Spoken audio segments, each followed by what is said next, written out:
Alors, là, j'ai cru comprendre que c'était un coup de cœur de votre part. Vous avez bien compris, c'est un coup de cœur énorme. Ça, hein. C'est Isabelle Bunisset qui écrit le scénario de cette bande dessinée.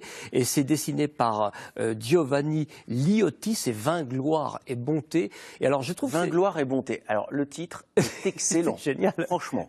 Ça fait très penser à cette série de films, là, c'était comment? Amour, gloire et beauté. Amour, gloire et beauté. Amour, gloire et beauté.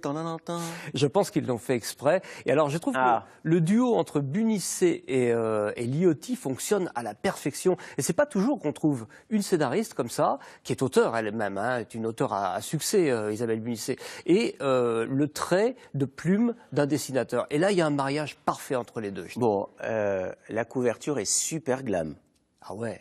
Elle est glam. Le personnage principal. Et en talons aiguilles dans les rangs de vigne. Voilà.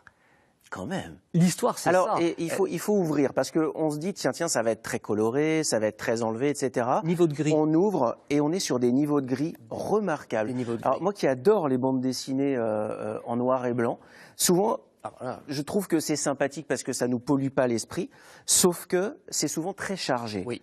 Or, là, on est dans des dessins, par exemple cette dégustation de vin, extrêmement sobre. C'est aéré, il dessine le personnage principal d'Annabelle, qui est donc une néophyte totale, qui débarque. Alors c'est une autre façon de voir le vin de Bordeaux et puis d'aborder cet univers. Elle est néophyte totale, et son papa, qui se trouve être le directeur d'une grande revue d'œnologie, la catapulte à Bordeaux pour faire un reportage de 50 pages sur le sujet. Mais sauf qu'elle y connaît strictement rien. Donc elle découvre cet univers, et c'est génial, on suit ses pas, et c'est à mourir de rire. Je trouve qu'Isabelle Bunisset a beaucoup d'humour, elle est très intelligente, ça sort à travers ses dialogues, il y a plein de références, plein d'humour, et on découvre ces familles qui se tirent la bourre un petit peu de façon,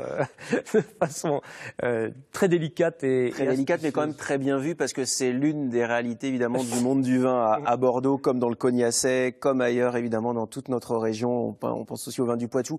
Annabelle, elle est drôle, elle est jolie, elle est aussi névrosée et un peu psychanalysée, la jeune fille. Elle est complètement psychanalysée, mais elle va trouver une solution à sa psychanalyse à travers un très beau gosse là, qui se trouve être justement propriétaire de vignoble. Donc ça se finit très très bien. Tout ça, c'est chez Glénat, je ne l'ai pas dit, mais bien entendu, j'ai pas d'action chez eux, mais il se trouve que les 3 BD présentés aujourd'hui, pour le vin, c'est chez Glénat. C'est chez eux. Voilà pour cette petite escapade dans le vignoble bordelais avec ces livres-là. Merci beaucoup, Bob.